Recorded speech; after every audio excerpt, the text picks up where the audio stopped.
Kingitused ka ikka. Egast niisama ei vingi.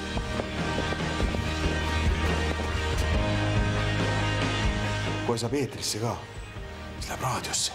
Siis teeme nagu raadios on. Ja Allan Roosileht on jõudnud nüüd ühe kollektiivi ukse taha. Tere, Allan! Nii, siin on juba keegi meil ees, kes aitab meil täna suures majas orienteeruda. Tulin sisse uksest, praegu on juba sees, on ilus soe, kõik on väga moodne ja uhke. Võrreldes eilse tehasega, kus ma käisin, on siin täiesti üllatavalt vaikne, muide, vaid põrandad. No jah, aga... Allan, tõenäoliselt see tegevusala vahe on ka, eile tehti briketti seal kohas, kus sina käisid. Jaa, siin briketti ei tehta. Ja läheme praegu hoopis teise hoonesse. Selles mõttes, et siin on niisugune vahekoridor katustega. Ja praegu, mul on väga kena juhataja, kes juhatab mind siin. Nüüd lähme tootmishoonesse. Nüüd lähme tootmishoonesse. Nüüd on tehas. Nüüd on tehas. Lõpuks minu unistuste tehas. Muide, siin on tohutu suured vaibarullid. Mega suured vaibarullid on ümber ringi. Kahel pool me oleme kõrge silla peal ja praktiliselt praegu jalutame nii-öelda tsehhi kohal ja siin on juba igasuguseid masinaid, mis mürisevad. Kuskilt jooksevad mingisugused liinid, mingisugust vaipa tehakse siin. Ma kardan, et juba aimavad ette, et ma tulen.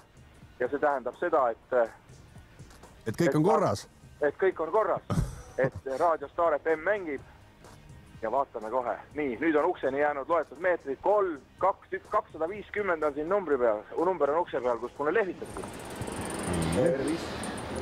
Tere. Tere. Raadiokontroll siin. No ma kuulen juba oma hääl.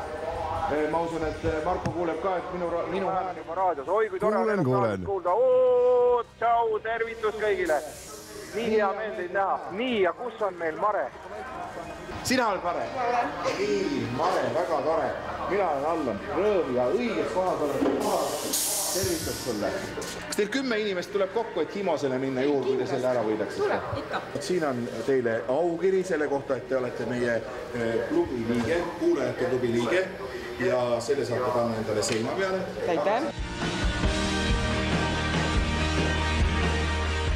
Väga kihvt oli siin teie juures.